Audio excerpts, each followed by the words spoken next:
Você sabe que para a gente ter uma grande relação, um relacionamento bom, satisfatório, a gente tem que aprender a se comunicar bem. O que falar, quando falar, como falar. Mas tem algo que precede isso ainda, essa habilidade da boa comunicação. Tem algo que vem antes e é a base, na realidade, para de fato nós termos uma grande e boa comunicação. É nós sabermos compreender as emoções do nosso cônjuge.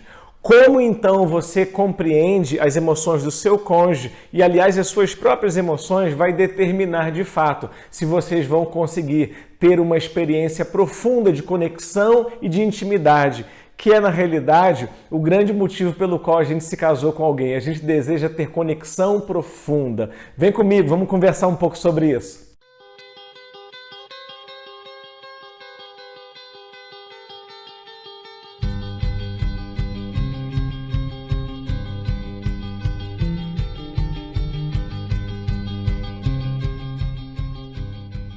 Mas por que isso é tão importante? Compreender as emoções do outro e como eu me sinto com as emoções do outro.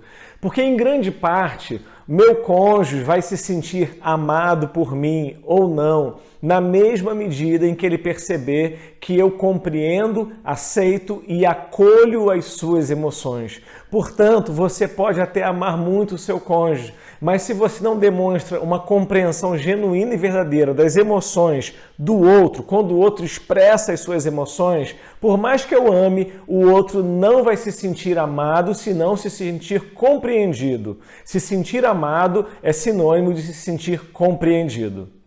Os especialistas chamam essa habilidade de meta-emoção. Meta-emoção é como eu me sinto e, portanto, como eu lido com as emoções do outro. Então, por exemplo, quando o outro apresenta as suas emoções para mim, as positivas, chamadas positivas não é difícil, alegria, encantamento, fascinação, curiosidade. Mas e quando o outro apresenta, manifesta aquelas emoções chamadas negativas, medo, tristeza, raiva, como eu lido com isso? Eu sei lidar com a raiva do outro, eu sei lidar com a tristeza do outro, eu sei lidar com o medo do outro, com sentimentos de inadequação do outro. Eu sei na hora que o outro apresenta essas emoções chamadas negativas, eu sei de fato me conectar com ele, com ela nesse momento. Bom, de onde vem isso? De onde nasce essa meta-emoção?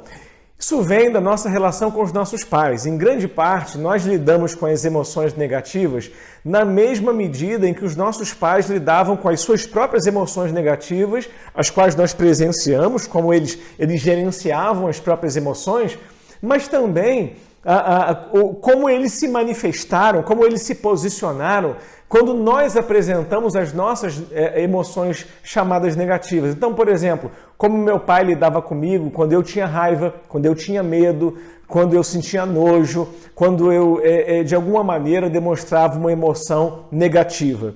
É daí que nasce, então, essa meta-emoção, essa experiência de como é que eu me sinto com os sentimentos, os meus próprios sentimentos, porque é isso que eu vou refletir no outro ou ao outro na medida em que ele expressar as suas emoções.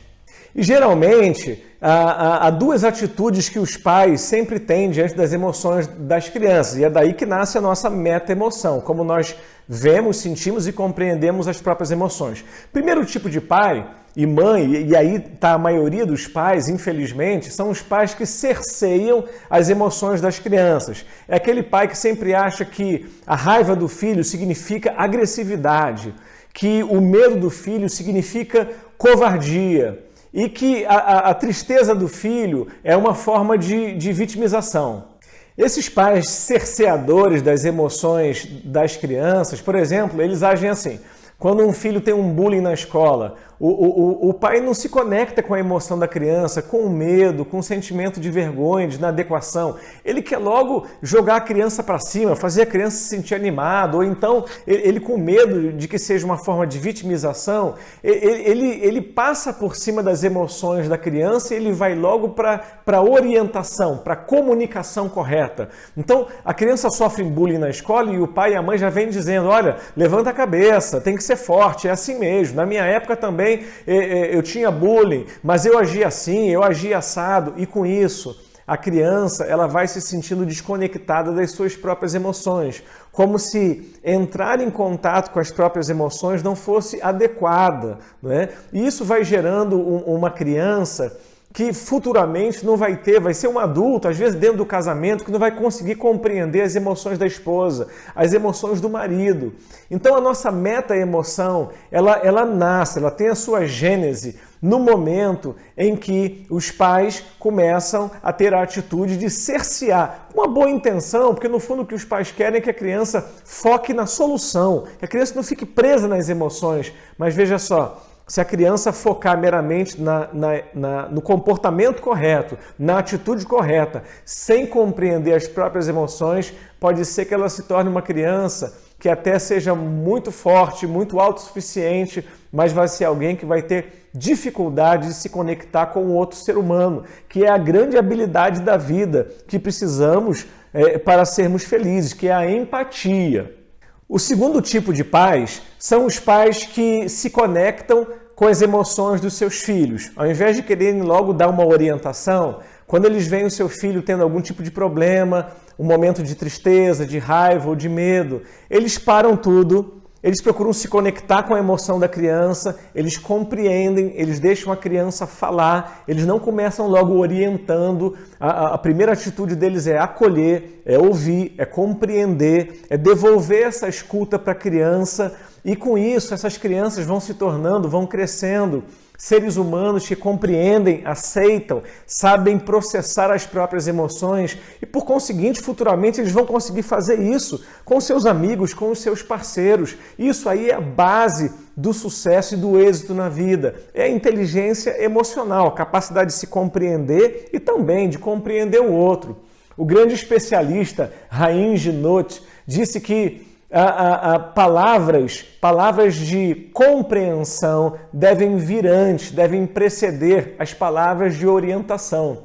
Tem uma pesquisa muito interessante que provou que crianças que cresceram em lares onde os pais tinham essa atitude, ao invés de cercear as emoções, querer logo orientar, jogar a criança para cima, fazer a criança reagir, eles primeiro se conectavam. Crianças que cresceram em lares que os pais compreendiam, acolhiam as suas emoções, essas crianças se desenvolviam melhor em termos acadêmicos, em termos de relacionamento, elas ficavam menos doentes e elas também apresentavam menos comportamentos negativos. E grande parte da felicidade conjugal, portanto, vem exatamente dessa experiência dos cônjuges conseguirem compreender e acolherem um ao outro quando eles manifestam as suas emoções. A gente só se sente amado, como eu disse, se a gente se sente compreendido.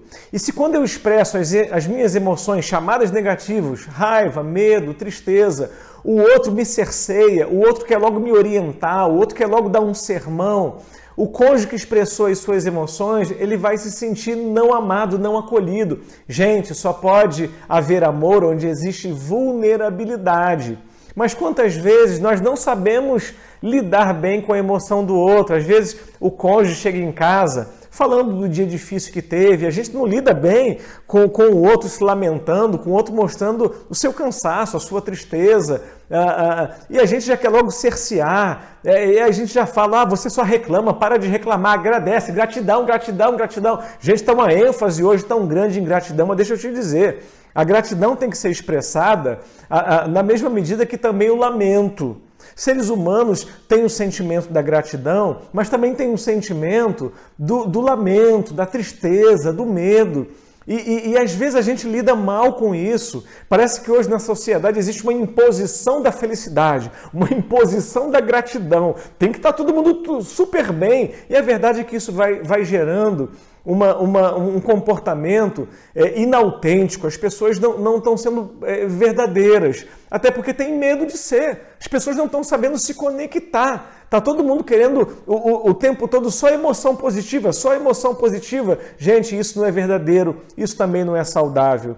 Quantas vezes um cônjuge quer expressar um pouco de raiva, um pouco de medo do futuro e o outro se fecha porque não lida bem com isso, porque lá na sua infância não aprendeu a gerenciar as próprias emoções e que é legítimo ter emoções, as chamadas emoções negativas também. Quantas vezes um cônjuge expressa as suas emoções e ouve do outro: ah, você é negativo, ah, você é carente demais, ah, vai para lá com a sua tristeza, eu não aguento tanta negatividade. E na realidade, ali não está um cônjuge negativo, ali não está um cônjuge carente, ali não está um cônjuge que só reclama e lamenta, ali está um cônjuge humano, expressando a sua vulnerabilidade, expressando a sua necessidade de conexão e como é triste e como é difícil realmente a gente expressar as nossas emoções chamadas negativas, porque nenhuma emoção é negativa, emoção é emoção, né? E elas devem ser sentidas, nomeadas, processadas. Se eu quero ser saudável, emoção que não sai pelo lugar certo vai sair pelo lugar errado. Então, tristeza tem que ser expressada. E como é bom quando a gente expressa a nossa tristeza diante de um outro ser humano que me acolhe, que me ouve, que me compreende, que não me julga. E esse é o momento onde a gente experimenta uma profunda conexão. Eu demonstrei a minha vulnerabilidade e o outro me acolheu na minha vulnerabilidade. Olha, a conexão desse casal vai ser profunda e o amor entre esses cônjuges vai crescer muito. E sim, depois de ouvir, de compreender, depois de acolher o outro, eu posso começar de alguma maneira a orientar. Mas lembra, conexão, acolhimento vem antes de orientação. Primeiro você acolhe, depois você orienta. Primeiro você compreende, depois você ajuda o outro. Primeiro você se conecta emocionalmente, depois você vai aos pouquinhos levando o outro também para um pouco de reflexão, para um pouco de razão. Mas o caminho para a gente fazer o nosso cônjuge se sentir amado é a gente compreender ele nas suas emoções. E isso, em grande parte, tem a ver com o meu perfil meta-emocional. É isso. O casal que consegue se conectar emocionalmente é mais feliz. O casamento onde os cônjuges não acolhem as emoções um do outro, não se sentem compreendidos, eles vão se afastando e com o tempo eles vão parando de se abrir, eles vão parando de se comunicar e eles vão experimentando um distanciamento, um esfriamento, uma desconexão profunda, que é exatamente o oposto daquilo que o casamento deveria oferecer. Então, gente, olha, um casamento feliz é um casamento onde os cônjuges se compreendem mutuamente.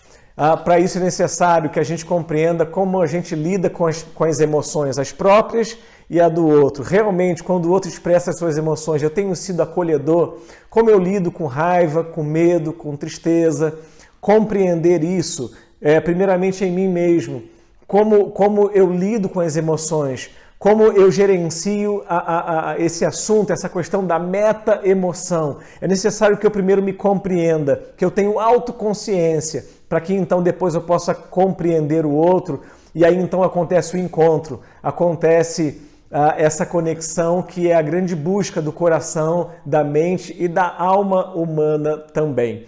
Próximo vídeo eu vou falar um pouco mais de como é que nós podemos melhorar a nossa meta-emoção. Como a gente pode compreender melhor o outro e, claro, primeiro compreendermos a nós mesmos. Como que no meio da comunicação eu posso me expressar de tal forma que eu comunique para o outro que eu estou acolhendo, compreendendo e aceitando o outro, que são as grandes necessidades humanas. Próximo vídeo a gente aprofunda um pouquinho mais esse assunto. Beijo no seu coração, fica com Deus. Se gostou do vídeo, curte aí. Assina o canal também, me ajuda assinando o canal para que o YouTube possa ver aí a relevância dos vídeos, ok? E compartilha com amigos, com casais amigos que você percebe que tem tido problemas de conexão. Vamos continuar compreendendo como a gente constrói um grande casamento, um casamento que abençoa 1000 gerações. Beijo no seu coração.